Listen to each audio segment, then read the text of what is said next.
গাছে চিনল নবীজিকে, মাছে চিনিল নবীজির উম্মত হইয়া চিনিলাম না কব, চিনিল বনের হরিণী। উম্মাত হয়ে চিনলাম না, বনের হরিণ নবীকে চিনেছে। নবীজি যাচ্ছেন, বনের হরিণকে বাধা রয়েছে একটা গাছে। নবীকে ডাক দিলেন, নবী বললেন বলো। বলে এক ইহুদি আমাকে বেঁধে রেখেছে এই গাছে। ইয়া রাসূলুল্লাহ, আমার ছোট্ট ছোট্ট সন্তান কচি আছে, হরিণী আছে, বাচ্চা হরিণী 3টে, এখনো আমার দুধ খাই তারা হুজুর, এখনো আমার দুধ পান করে তারা।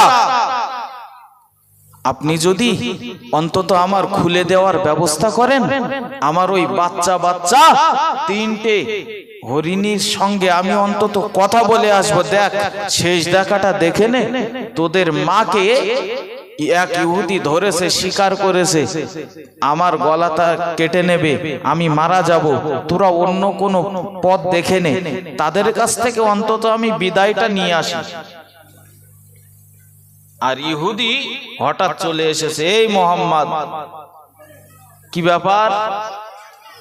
তাহলে এই বনের হরিণকে বেঁধে রেখেছেন, একটু যদি ছেড়ে দিতেন, তার সন্তান আছে, তাদের কাছ থেকে একটু বিদায় জানিয়ে আবার চলে আসতো, একটু ছেড়ে দেন। বলে আমি শুনেছি লোকের মুখে মোহাম্মদ নাকি পাগল, ডাইরেক্ট দেখিনি, তবে শুনেছি মোহাম্মদ পাগল। আজকে ডাইরেক্ট প্রমাণ হয়ে গেল। কোনদিন বাদা হরিণ ছেড়ে দিলে ফিরে আসে সে? তো বলে বিশ্বাস করেন, ছেড়ে দেন, আসবে। তো বলছে শোনো, এই হরিণকে ছেড়ে দেব আর তোমাকেও বেঁধে রাখবো, তোমাকেও বেঁধে রাখবো। হরিণী যদি না আসে বেলা ডোবার আগে, তোমাকে বলো হত্যা করে দেব। নবীজি বলছেন ঠিক আছে, তাই করবো। ইহুদি বলছে কত লোক তো কত চেষ্টা করলো মারার জন্য, ফাঁক পাচ্ছে না। আজকে এরকম হাতছাড়া সুযোগ আর হাতছাড়া করা যাবে না, নিজের ফাঁদে নিজে পড়েছে। হরিণী, বনের হরিণীকে ছেড়ে দেবে, সেই হরিণী আবার আসবে, জীবনেও আসবে না। আর মোহাম্মদের আজকের দিন শেষ। এই বাবা কথা বলো না, মোহাম্মদের দিন আজকে শেষ। হরিণীকে ছেড়ে দিল আল্লাহ নবী, তিনি এবার জামিন দাঁড়িয়ে গেলেন। ও ভাইরা বাবাজিরা, ওই বাদা হরিণটা দৌড়াতে লাগে। মা যখন তার সন্তানদের কাছে পৌঁছে গেল, ও আমার শিশুরা, তোমরা তাড়াতাড়ি করে দুধ পান করে নাও, শেষ দুধ পান তোমরা করে নাও। তোমার মাকে আর দেখতে পাবে না কোনোদিন, তোমার মাকে আর কোনোদিন দেখা যাবে না। আমাকে একটা ইহুদি শিকার করেছিল, আমাকে গাছে বেঁধে রেখেছিল। ও আমার সন্তানেরা, আমি রাসূলুল্লাহকে জামিন রেখে চলে এসেছি, তাড়াতাড়ি করে দুধ পান করে নাও, যেতে যদি লেট হয়ে যায় আল্লাহ নবীর গলায় ছুরিটা চালিয়ে দেবে। ও ভাইরা বাবাজিরা, ছোট্ট ছোট্ট বনের হরিণী গুলো আল্লাহ নবীকে কেমন চিনেছিলেন, তারা বলতে লাগলো যে নবী সৃষ্টি না হলে আমরা কেউ সৃষ্টি হতাম না। ওই নবীকে জামিন রেখে চলে এসেছেন, না না না, আমরা দুধ পান করব না, তাড়াতাড়ি করে চলো। দৌড়াতে লাগে, মা সামনে যায়, পিছনে 3টে বাচ্চা যায়, 3টে বনের হরিণী চলে। ও মুসলমানের আগা বাইদি বাই, দেখা গেল সঠিক সময় মতো আল্লাহ নবীর সামনে যে হাজির হয়ে গেল। ইহুদি অবাক হয়ে গেল, এই যে হরিণীটাকে ছেড়ে দিয়েছিলাম, বনের হরিণ আবারও ফিরে চলে এসেছে। শুধু নয়, বরং 3টে বাচ্চাকেও সঙ্গে করে নিয়ে এসেছে। নবী বললেন, এই বনের হরিণীটাকে আমি ছেড়ে দিয়েছি, জামিন নিয়েছিলাম, তুমি তো বিশ্বাস করছিলে না, এবার নাও। ইহুদি বলে, ইয়া রাসূলুল্লাহ, আমি মানুষ হয়ে চিনতে পারলাম না, আমি সৃষ্টির সেরা মানুষ, আমি আপনাকে চিনলাম না, বনের হরিণীগুলো আপনাকে চিনেছে, আমার কপালটা কত বড় মন্দ, আপনি আমাকে কলেমা পড়িয়ে মুসলমান বানিয়ে দেন। জোরে বলেন। বনের হরিণ চিনতে পেরেছে, নদীর মাছ চিনতে পেরেছে, আজ উম্মাতে মুহাম্মাদি হয়ে সেই নবীকে চিনলাম না, যে নবীর উম্মাত হওয়ার জন্য কত নবী রাসূলগণ পর্যন্ত কাকুতি মিনতি করতেন। আল্লাহ নবী না বানিয়ে উম্মাতে মুহাম্মাদি বানালে আমরা আরো অনেক বড় সৌভাগ্যবান হতাম, অনেক বেশি সৌভাগ্যবান হতাম। আল্লাহ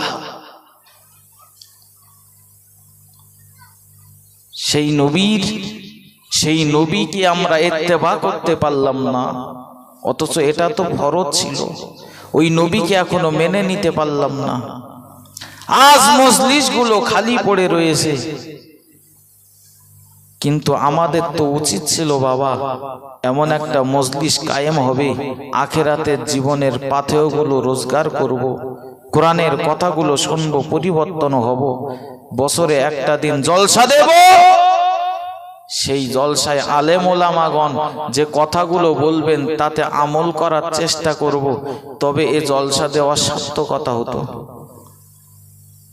কিন্তু আপনি দেখেন আমাদের কোনো পরিবর্তন নেই, এত জলসা, এ জামানাতে জলসা দেওয়ার লোকেরও অভাব নেই, শোনার লোকেরও অভাব নেই, সমান তালে চলছে, কিন্তু পরিবর্তন নেই। বলো, সভা হওয়ার আগে যেমন ছিল, মজলিস শেষের পরেও তেমন।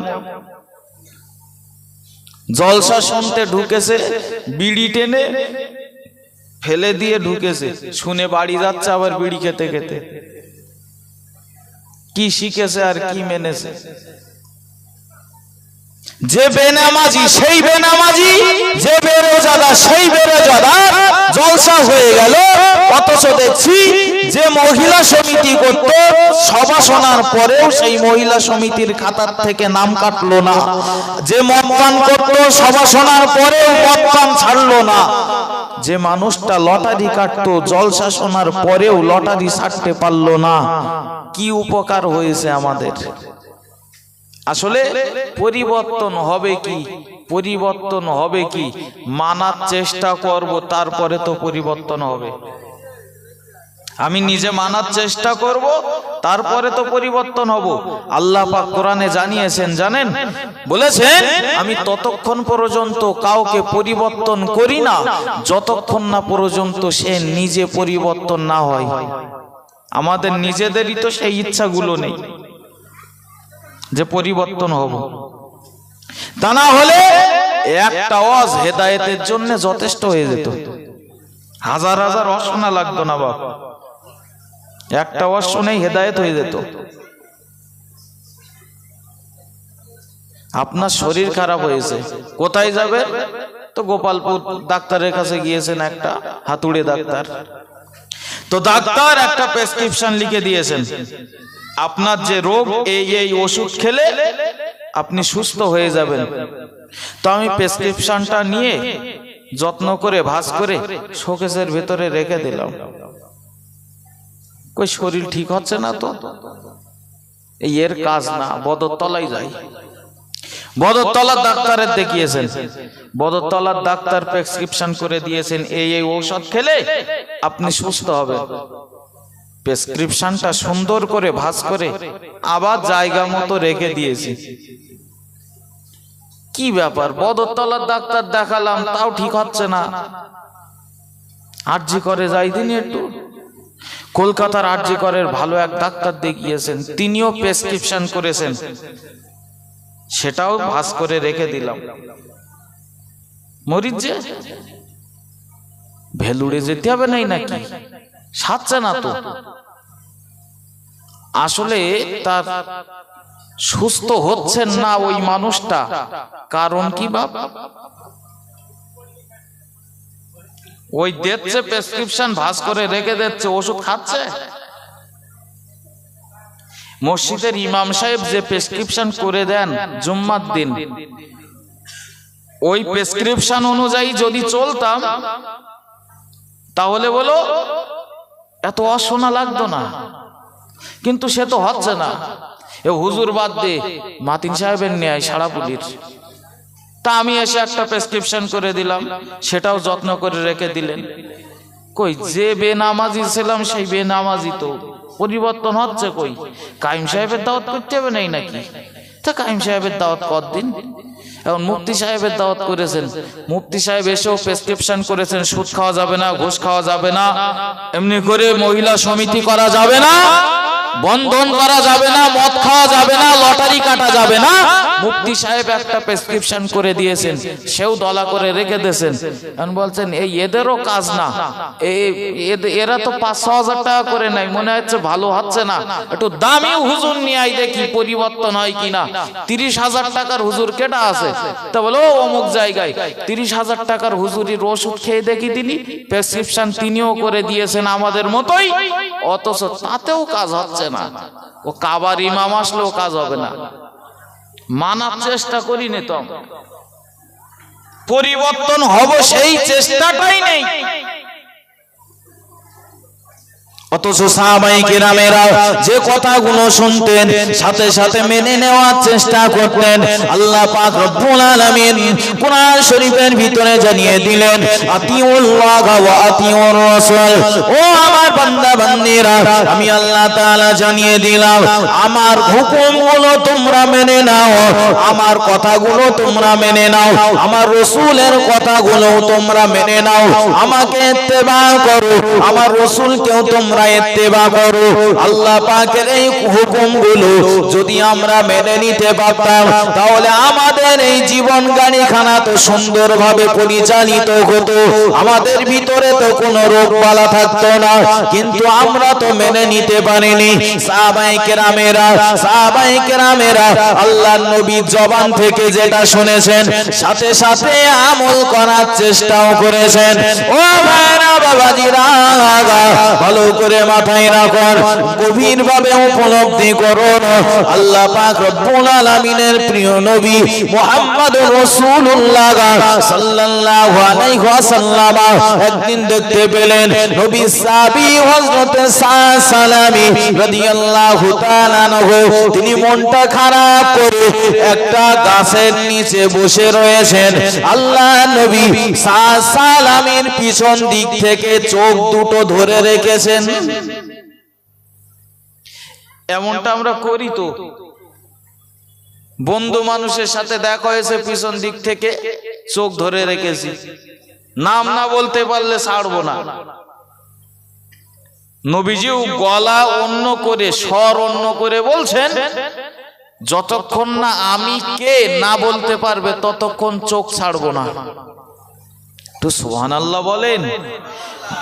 কৌতুক করা এটাও সুন্নাত, তবে শরীয়ত সম্মত হতে হবে।